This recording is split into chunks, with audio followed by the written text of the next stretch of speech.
E aí galera, bom dia, tudo bom?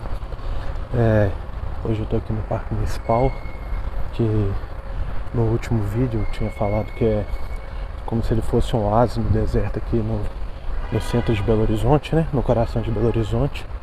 É, Tanto nos dias atuais quando ele foi projetado, né? E eu não sei se isso vai ser um tópico recorrente dos vídeos que eu gravo falando ou não, mas eu acho muito difícil não falar de geografia quando eu tô fazendo um vídeo audiovisual, né? Que tem imagem. Eu sinto que se eu tivesse falando para a câmera ou escrevendo, né? Principalmente no espaço fechado, eu não sei se eu olhasse para a janela, era difícil assim eu ter uma noção geográfica tão forte. Obviamente, igual a gente conversou a última vez, o espaço geográfico engloba tudo, inclusive o meu quarto, mas quando a gente olha e sai de casa, né? Eu acho que, pelo menos na minha opinião e na minha vivência, esses pensamentos continuam sendo mais relevantes na minha mente, né? Se tornam mais pertinentes. Então, a gente falou de paisagem, falou de espaço a última vez, e dessa vez, como o parque é um lugar que eu tenho muito carinho, de novo a gente volta ao Milton Santos e me lembra muito do que eles usam como lugar, né? Diferente das outras definições, são extremamente técnicas e vão tentar dizer assim, meio apartadas do indivíduo, mesmo que ele faça alterações, né? E ele interage com o que existe. A visão de local, ela leva muito mais em conta os sentimentos e a subjetividade das pessoas. Então, assim, o parque, pra mim, eu venho aqui desde criança, principalmente na fase muito difícil da minha vida, quando eu tive depressão, é um local, né? Principalmente porque eu tenho um carinho forte por aqui. Então, acho legal fazer uma discussão e mostrar a diferença entre o que a gente chama de local e outra coisa que eu não comentei, que também é outra definição geográfica, que seria o território. Então a gente pode colocar quase como uma dualidade. Enquanto o território é mais focado em dominação, em poder, muitas vezes, e no começo era visto como um poder estatal, mas hoje a gente também pode usar como um poder privado, né? Um exemplo que a gente pode dar é do Grupo Wagner, que hoje ele está muito em voga por causa da guerra da Ucrânia, aquela tentativa que eles não sabem muito bem ainda o que é de tentar fazer uma revolta na Rússia, né? Mas o Grupo Wagner principalmente é conhecido para que tem um interesse maior político internacional sobre como que eles têm ações na África, né? Somente em campos de mineração de ouro ou de urânio. Então, colocando um pouco de atualidade aqui, né? A gente viu que no Níger teve um golpe de Estado, e é um golpe que infelizmente quebra a tentativa de uma cultura democrática que tinha lá. Então, na primeira vez na história do país, que ele também é recente, né? Lembrando que antes lá era uma colônia francesa, e que também tem à direita dele o Mali, né? Que também era uma colônia francesa. E pela primeira vez na história, um presidente eleito democraticamente tinha passado o poder para outro presidente eleito democraticamente. Mas, infelizmente, eles sofreram um golpe de Estado, e o que a gente percebeu obviamente tem vários motivos, né? Porque muitas vezes a gente tem uma visão errônea que só os motivos internacionais importam, mas tinha principalmente quem deu o golpe iria ser demitido, né?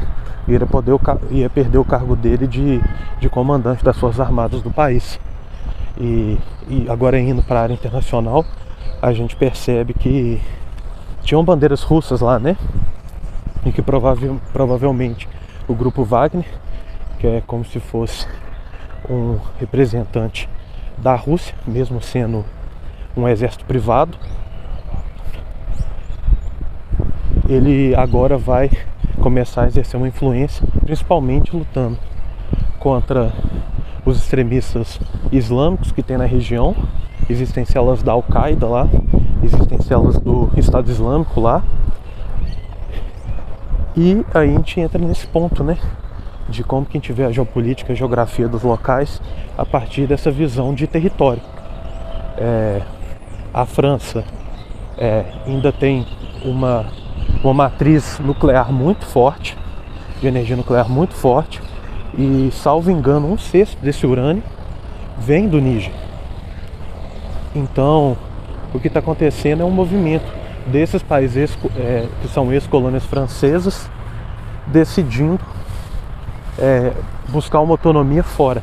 Então, há pouco tempo atrás também aconteceu no Mali deles tirarem o francês como língua oficial do país.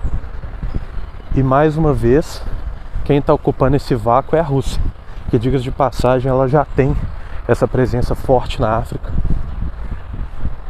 desde a sua época de União Soviética. Então, depois dessa pequena digressão, falando do território, só para explicar que ele pode ser privado ou até o que a gente chama de território de facções criminosas, né? Mas é relevante ver que é sempre essa questão de domínio de poder. Então, eu acho interessante aqui a gente falar como que começou essa visão de território. Antes, a geografia não era uma ciência apartada. Como a gente pode dizer, ela não era apenas ela. Então, ela tinha ligações e não tinha autonomia perante as outras ciências. O que aconteceu é que a Alemanha estava se formando e, de certa forma, ela precisaria de justificativos para explicar um Estado que, mesmo pelas justificativas liberais que a gente dá, né, não necessariamente liberal, que a gente vê hoje como um liberalismo principalmente econômico, né, ou essa noção de liberdade abstrata que muitas vezes é difícil até de entender. A gente pode ver, por exemplo, o Novo, com essa visão bem abstrata de liberdade, e que parece que se a gente pedir uma definição para eles, eles não vão conseguir expressar ela, externalizar, né, de uma forma que realmente faça sentido, até para uma via racional. Então, a Alemanha precisava da sua justificativa, além dessa visão liberal da época, né? Então, eles tinham a mesma língua, em tese, eles tinham uma etnia muito parecida, mas, como ali na Europa a gente pode falar que é um caldeirão, existiam áreas que existem até hoje, né? Que existem muitos conflitos de definir até onde vão os limites da Alemanha. E muitas vezes ainda tem essas discussões, né? Até onde vai o limite da Polônia, da Ucrânia, da Rússia, da Sérvia, que tem conflito com o Kosovo, da Macedônia, da Hungria. Então, a gente brinca que se todos eles fossem ser os que eles chamam de grande Rússia, grande Ucrânia, grande Hungria, eles iam bater cabeça, porque áreas são contestadas. E existem etnias que é difícil entender aonde elas se encaixam nisso. Por exemplo, na Ucrânia, né? Que já passou pela mão de vários estados. Desde lá do russo de Kiev, também teve um reino feito com a Polônia, até fazer parte da União Soviética e no fim um estado que muitas vezes as etnias russas continuam lá, né? Mas voltando para a Alemanha, para não fugir do tema,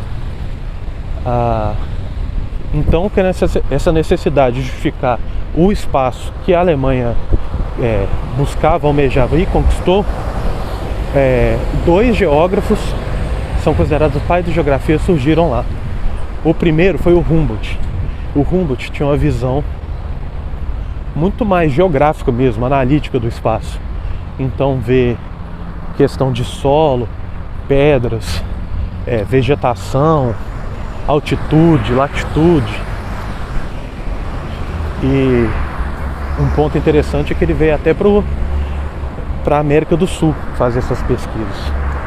Agora o outro, que é o Hatzel, ele tinha uma visão muito mais ideológica. E vamos falar assim, de uma geografia que hoje a gente chama de uma geografia humana, né? Que foca nas justificativas humanas, foca em um ponto fora dessa geografia geológica, né?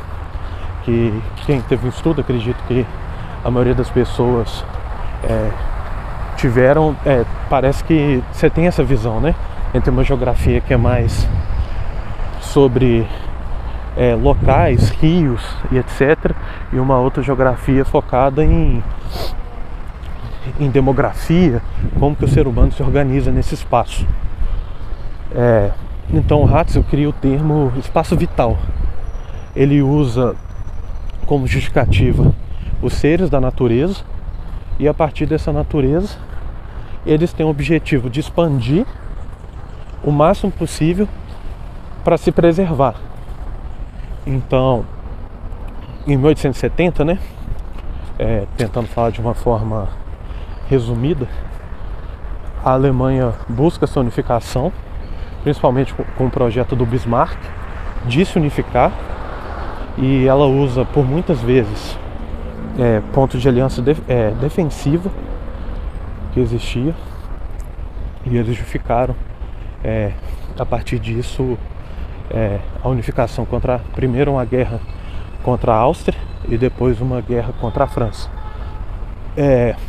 Não sei se todo mundo está familiarizado, mas quando a Alemanha ganha a guerra contra a França, é aí que acontece a Comuna de Paris, porque o Estado francês cai, e aí é criado a Terceira República Francesa.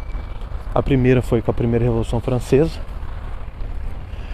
a segunda foi depois da guerra contra Napoleão, que entra o rei e eles tiram ele de novo, em 48. Pouco tempo depois, o Napoleão III, que é o sobrinho de Napoleão, ele vira o imperador da França, igual Napoleão tinha sido, e aí acaba a Segunda República Francesa, que foi num curtíssimo período de tempo, e aí a gente chega na Terceira República Francesa. Então, mas o que acontece? Essa justificativa que eles têm como espaço vital não pode ser vista sozinha, né? Ela tem... É engraçado que quando a gente vai estudar mais a fundo, a gente percebe que existiam múltiplas justificativas. A geográfica era uma, para se ver o mundo, como que os alemães e os anglo-saxões também, então eu vou falar principalmente a Europa mais ao norte, via o mundo. Então esse espaço vital é um ponto de dominação, de aumento, de expansão. A França também tinha essa visão de expansão, mas ela não podia usar exatamente espaço vital, porque senão ela também tinha que desejar crescer, e naquela época era impossível combater a Alemanha. Possivelmente até hoje, né? Depois que a Alemanha se unifica, é difícil a gente ver uma vitória francesa no que hoje a gente conhece como Alemanha, porque lá realmente é um espaço muito forte, muito populoso, com uma cultura metalúrgica muito forte, filosófica muito forte e populacional muito grande também, né?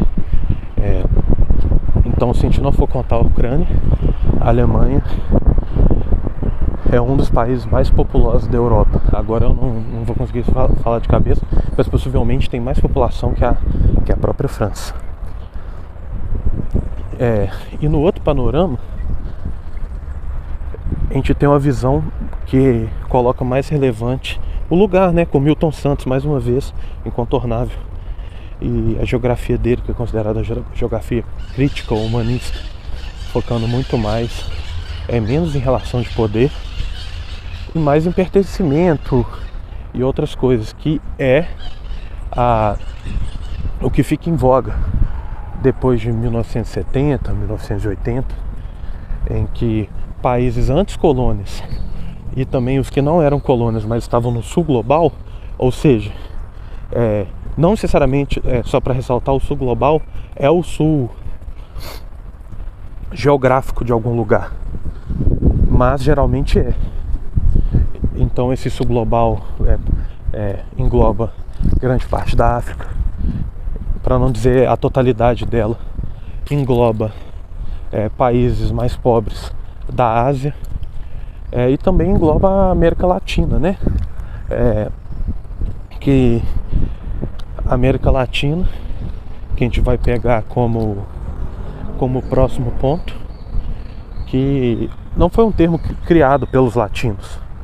A América Latina foi um termo criado pelos latinos, sim, né? Mas não pelos os americanos, que são latinos. Foi um termo criado por franceses, principalmente com o desejo de colocar um Habsburgo no México e transformar o México no estado fantoche francês. Então, com o objetivo de criar uma unidade contra a influência inglesa e às vezes até espanhola, os franceses buscaram criar essa unidade a partir da justificativa de sermos latinos. E isso entra mais ou menos em 1850. Então, para quem acha que foi um termo cunhado por nós latinos, né, que hoje nós temos uma sensação e um pertencimento de latino-americano, isso não faz muito tempo e não foi criado por nós. E quando a gente coloca esses termos criados por outras pessoas, ou seja, de externo, é possível fazer uma leitura muito legal de um pensador palestino que chama Said. Ele fala do orientalismo. Lembrando que o orientalismo, ele não necessariamente é só sobre a visão que a gente tem dos países árabes ou asiáticos, né? Porque, na verdade, se a gente for pensar, o Oriente não existe. O Oriente é uma criação ocidental. Então, quando a gente vê alguém criando uma denominação ou uma divisão igual ao Oriente, que não foi criado pelos próprios orientais, igual à mesma ideia da América Latina, isso vai dizer muito mais sobre o criador desse termo do que sobre quem é encaixado nesse quadrado teórico. A mesma coisa da África. A África é um continente extremamente diverso, de etnia, religião, culturas, formas de se viver, que muitas vezes, e isso eu afirmo com certeza, os europeus têm uma unidade e têm uma homogeneidade muito maior do que a africana, mas parece que a África é colocada como uma grande caixa, enquanto os estados europeus têm todas essas divisões, né? Anglo-saxões, povos germânicos, povos franceses, e etc. Então esse pensamento Said é muito interessante, que também volta para a questão de lugar, de autodenominação e a autovisão, né, de como a gente interage com o espaço e como a gente se entende nele, não pelo outro, mas por nós mesmos. Então esse movimento pós-colonial colocou isso em voga de uma forma muito mais forte, em que nós determinamos o que nós somos e não um poder externo faz isso, um poder dominante, né? E aí a gente volta nessa visão que o Hatzel tinha de espaço vital e como ele via a gente como dominados, a gente que eu digo o sul global, né? E a França também, com a visão do Lablache, que ele não via a necessidade de dominação, mas do uso do espaço como uma forma mais eficiente possível. Então, por muito tempo, os europeus tinham essa visão, né? Que eles iam para espaços em que o povo era subdesenvolvido ou inferior, muitas vezes, diga-se de passagem, justificado por questões biológicas, né? Essa visão eugenista e supremacista que a gente vê hoje não vem do nada. Ela é, aliás, bastante antiga. E eles viam isso como domínio. Só que o que de certa forma é triste é a incapacidade europeia nessa época de entender que os seres humanos podem se relacionar com o espaço de formas diferentes. E talvez eles usam esse espaço de uma forma, dependendo do prisma, mais eficiente que os próprios europeus, que muitas vezes utilizavam os recursos até a escassez completa e favorecendo o interesse de muitos poucos, geralmente os europeus, né? Estava estudando um tempo atrás sobre a Índia e a gente vê como isso acontece.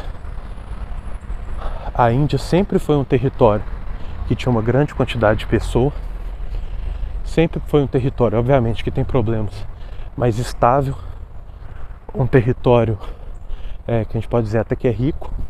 E quando a Inglaterra chega lá, primeiro com as companhias de comércio, e mais uma vez a gente volta para o território que não necessariamente precisa ser estatal, mas ele também pode ser feito por empresas privadas, igual aconteceu com a Companhia das Índias. E depois, quando o Estado inglês realmente começa a ter um controle direto sobre a Índia, o quanto de vezes que a população passou fome. Por quê?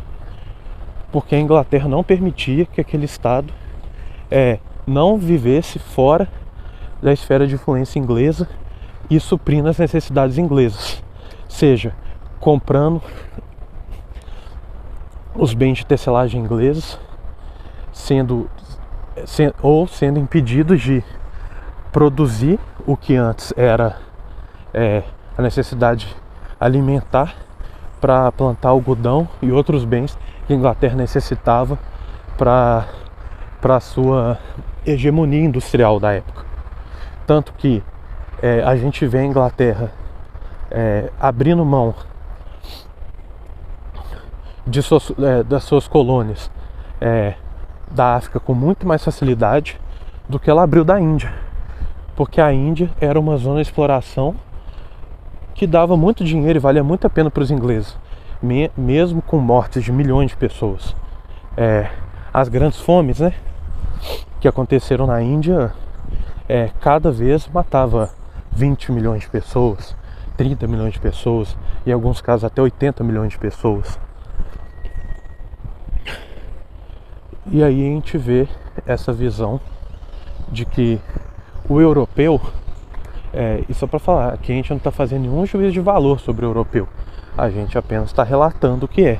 Obviamente, existe uma tristeza, né, na morte dessas pessoas, mas o ideal seria a gente interpretar os fatos que acontecem, mesmo sendo impossível, de uma forma mais imparcial, para não atrapalhar a gente na absorção desses conceitos e dos fatos, né?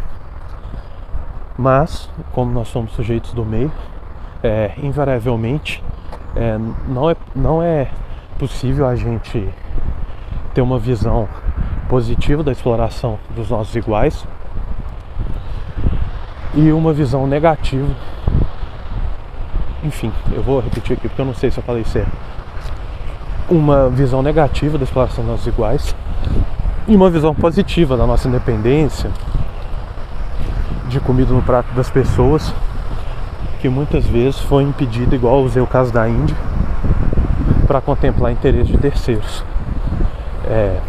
Então, seguindo com a conversa, muitas vezes a gente tem ideia que essa visão da Alemanha nazista é uma visão como se surgisse do nada, não tivesse motivo, e aí um grupo de malucos inventou tudo o que tinha acontecido e foi, como se diz assim, uma descontinuidade de tudo. Então eles foram, criaram uma teoria maluca e depois ela foi destruída, mas na verdade é muito pelo contrário. quando a gente olha as justificativas desde a época do Hatzel, sempre tinha essa visão de dominação, de superioridade e o uso que eles faziam deturpado do Darwin, né? Em que, na verdade, a espécie que se multiplica e se preserva não necessariamente é a mais forte, mas sim a mais adaptável. E não necessariamente a relação entre as espécies é de dominância, pode ser de cooperação. E aí a gente vê o ser humano, que a grande natureza dele, pelo menos no meu ponto de vista, é a cooperação.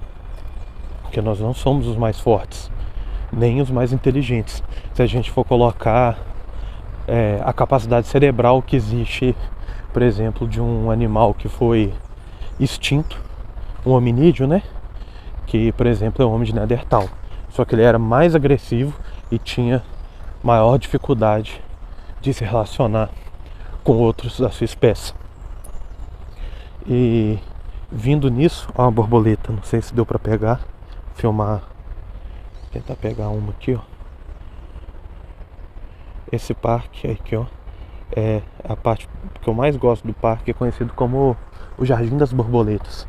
Aliás, eu não sei se eu filmei o riacho, então eu vou dar uma volta para filmar o riacho, que é meu ponto preferido da cidade e da vida até. Então, desde a época da justificativa do Hatzel e até mesmo do Laplace, porque elas são diferentes, mas nem tanto, né? Porque o objetivo final é a justificativa da dominação. A gente vê, igual eu estava falando, da visão deturpada do Darwin para justificar essa dominação.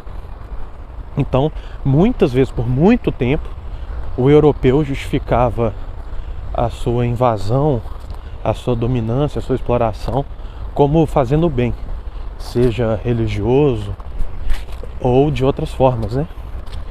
Que pode ser social, intelectual, e essa justificativa também era muito forte na Índia, feito pelos ingleses. Então, a gente vê que isso é uma continuidade. Então, por exemplo, quando, por exemplo, não dava certo plantações e etc., como ciclos da Grande Fome, era normal dos europeus, não só dos alemães, mas também fazer grandes expurgos e grandes matanças aos judeus. Essa visão de superioridade também já existia, de supremacia e etc. Então, na Primeira Guerra, o que a gente entende são os Jungers, né, que são os nobres alemães, buscando a dominação completa do continente. Então, o que às vezes a gente fala de uma forma muito engraçada, porque é uma visão quase cínica dos europeus, se a gente faz essa dominação, se eles fazem essa dominação com povos que eles consideram inferiores ou mais fracos ou não europeus, ou seja, que precisam de uma ajuda civilizatória, tudo bem. Mas quando a Alemanha tenta, ou por exemplo a França com Napoleão tenta fazer isso com os próprios europeus, isso é visto como uma calamidade gigantesca. Só que quando a gente vai reparar, é simplesmente uma reprodução do que acontecia há muito tempo dos europeus ao redor do mundo. E aí, por exemplo, a gente pode pegar o Frantz Fanon, que fala como a visão do negro era na Argélia, nos domínios franceses. Foi criado com o tempo uma visão que o negro era agressivo, que o negro era burro, que o negro era nojento, era feio. E às vezes isso permeia a nossa sociedade de uma forma que é difícil quebrar essas estruturas. Então até hoje, muitas vezes, a gente vê um negro se colocando de uma forma, se posicionando de uma forma mais assertiva e sendo visto como agressivo. Muitas pessoas que com certeza a gente já ouviu aí, vocês já ouviram falar, se recusam a se tratar com médicos negros porque veem ele como incapaz intelectualmente. Então uma sociedade, por exemplo, como a brasileira, que sempre deixou claro que quem faz trabalhos braçais e não intelectuais é inferior aos trabalhos intelectuais, e muitas vezes não trabalhar era o correto, né?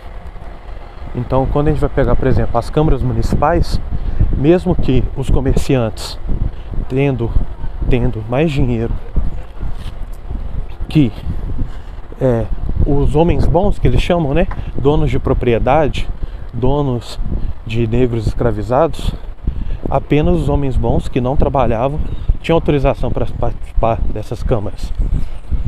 E isso continuou por muito tempo, essa disputa, né? De certa forma, hoje a gente vê uma aglutinação entre os dois, igual acontece em outras áreas, né?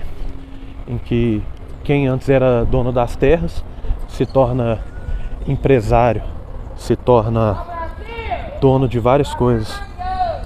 Então, como que a gente pode colocar isso? Infelizmente, não tem a possibilidade de ser felizmente. Infelizmente, no Brasil, você só consegue a dominação social e a legitimidade beijando a mão de certas pessoas. Então, colocando um exemplo do PT, que poderia, e né, dentro da realidade brasileira, uma cultura anti-hegemônica, que busca a maior participação popular.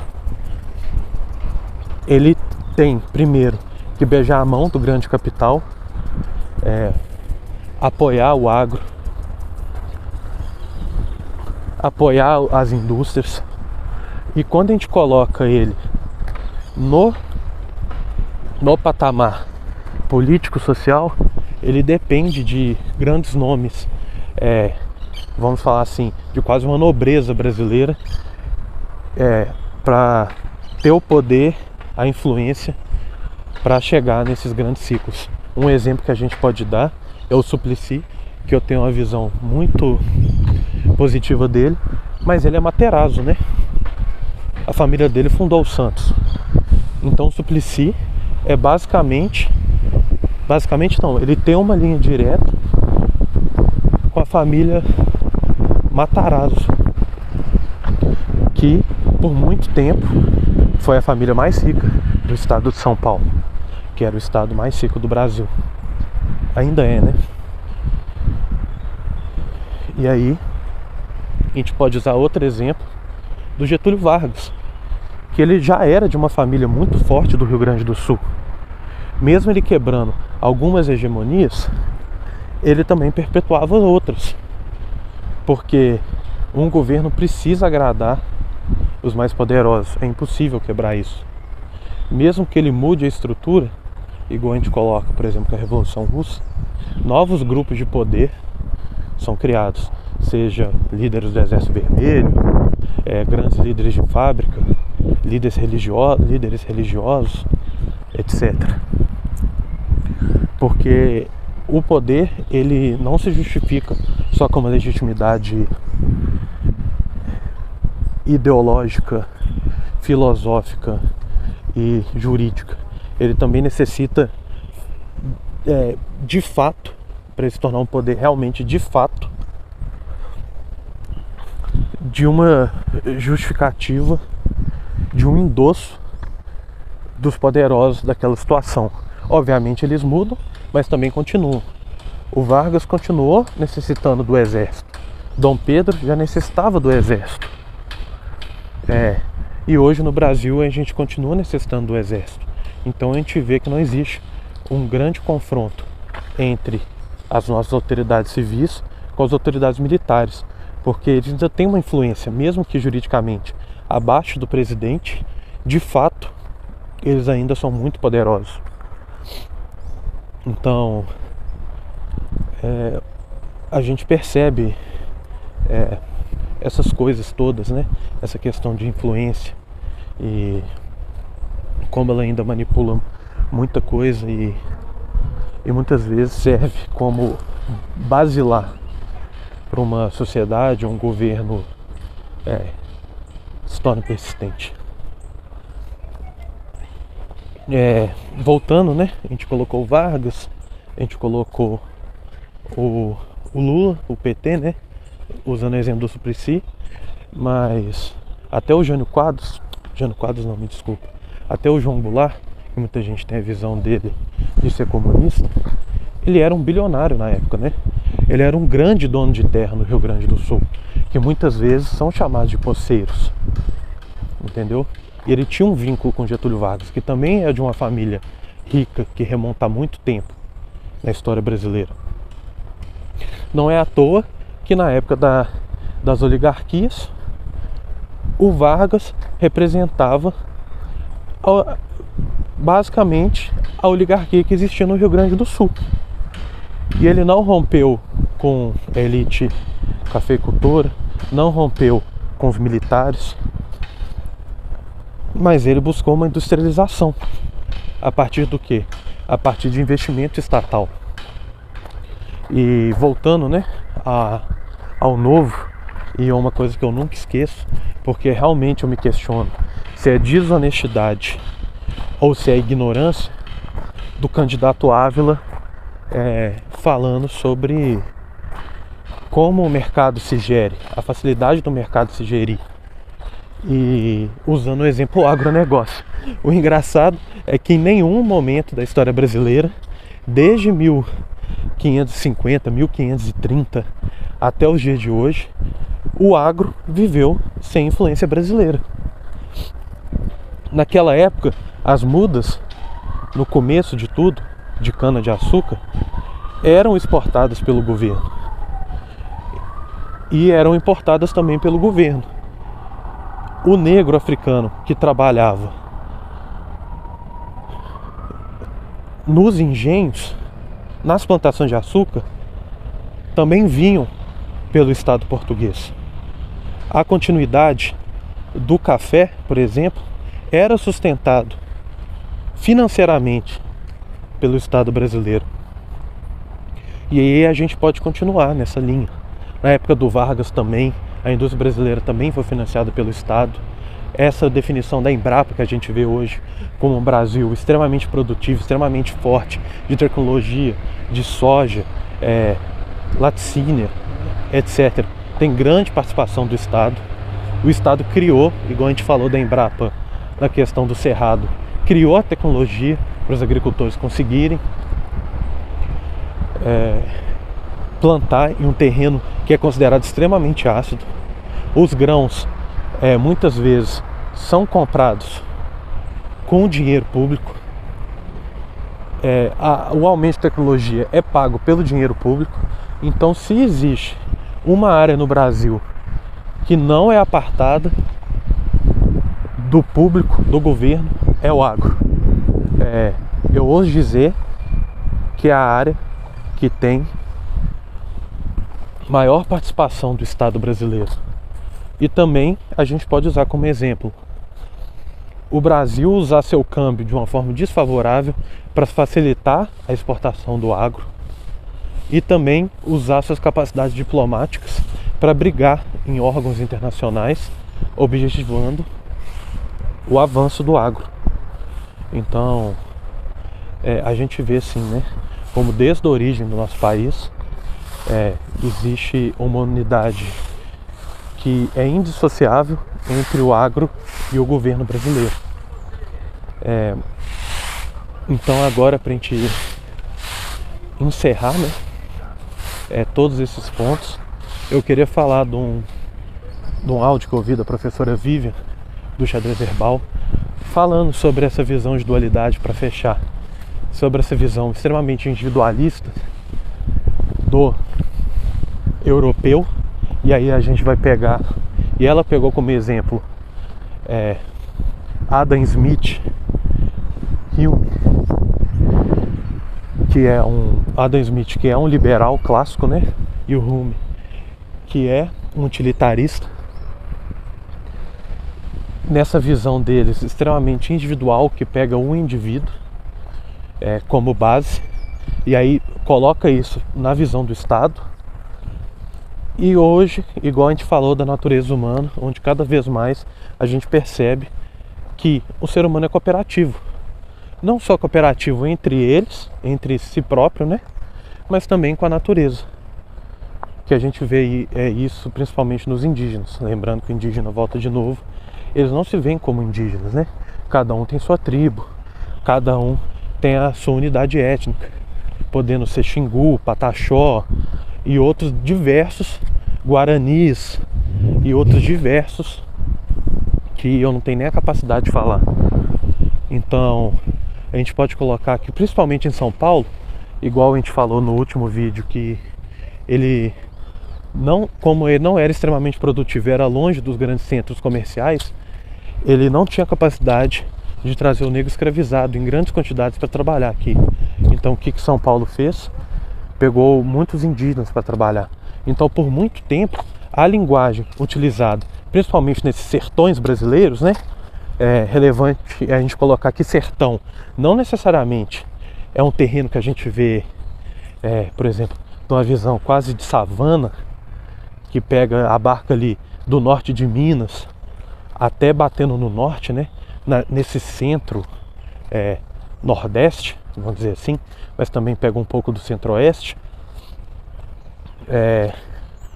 Essa visão que a gente tem de sertão não é verdadeira. Na verdade, sertão é qualquer coisa que foge do litoral brasileiro, que, igual a gente falou da última vez, do último vídeo, ele centraliza grande parte da população até hoje, do centro econômico e etc.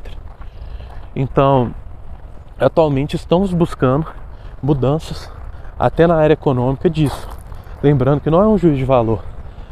Na época, né, os escoceses, igual a gente citou esses dois pensadores, eles tinham essa visão da existência deles.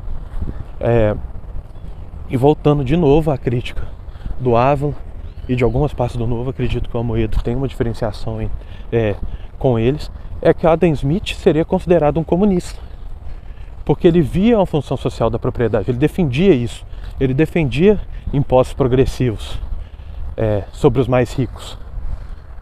John Stuart Mill também, ele via essa necessidade de, não a reparação necessariamente histórica, porque se a gente for pegar na Inglaterra e em outros lugares, eles eram muito mais homogêneos, mas eles viam a necessidade de equalizar os grupos minoritários, trabalhadores, desprovidos pelo sistema de uma capacidade financeira, para maximizar os ganhos da sociedade. Então, até nessa visão utilitária, essa visão de eficiência europeia, já se criava essa visão. Então, terminando aqui, pegando o último tópico, que eu acho extremamente engraçado, né? Que quando eu venho no parque, eu me vejo conectado de duas formas diferentes. Eu me conecto vendo o parque com um bem quase religioso, que me faz muito bem, eu conectado com a natureza, e é aí que eu vejo o máximo da espiritualidade humana agindo. Mas também, da mesma forma, essa natureza é que me fez descrente, principalmente com Dawkins, que é um evolucionista. Então voltamos para Darwin, mas ele realmente entendia, né? Possivelmente os europeus daquela época também entendiam, mas eles usavam de justificativas de formas cínicas, né? Ou de formas maquiavélicas para justificar a sua dominação. Então, o engraçado é que o Dawkins me colocou, ao mesmo tempo que ele justificou minha descrença, que eu já era descrente, ele também me deu um senso maior de coletividade, porque ele coloca que muitas vezes a gente vê o gene como individual, perpetuação de uma espécie, de uma carga genética como individual, mas não necessariamente. Ele coloca, porque é engraçado, parece que é um pensador, mas não, muito pelo contrário.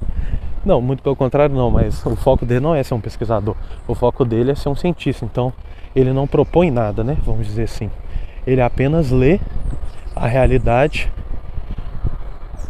e demonstra o entendimento dela para nós, né, leigos. Então ele coloca que, numa visão individualista, provavelmente você não salvaria seu filho, seu primo, seu irmão da água, porque você tem seus genes, você tem que perpetuar eles. E isso a gente pode colocar também com uma visão bem liberal da coisa, né? Extremamente individualista. Mas existe esse senso de autopreservação da espécie, às vezes superando do indivíduo. Por quê? Porque eu vou imaginar que ele salva 3 pessoas ali, 3 familiares dele. A probabilidade do gene dele se perpetuar, da família dele se perpetuar com o gene, é muito maior se ele salva 3 pessoas no lugar de uma, que no caso é ele. Eles têm mais chance de sobreviver, eles têm mais chance de perpetuar. Não exatamente com toda a carga genética dele, mas com uma parte.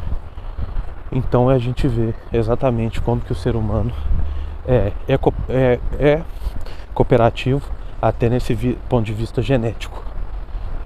Eu queria falar de outras coisas aqui, de Chomsky, de linguagem, como isso influencia a nossa visão. Eu pincelei um pouco sobre essa diferenciação de se ver na sociedade a partir da interação com o meio ambiente de várias etnias, mas acho que o vídeo de hoje já está muito longo, eu vou paralisar. É isso aí, galera. Se você gostou e tal, quiser ter uma discussão maior sobre esses temas, chama aí, não sei, né, se você me conhece ou não, pode ser no WhatsApp ou no YouTube. É isso, valeu.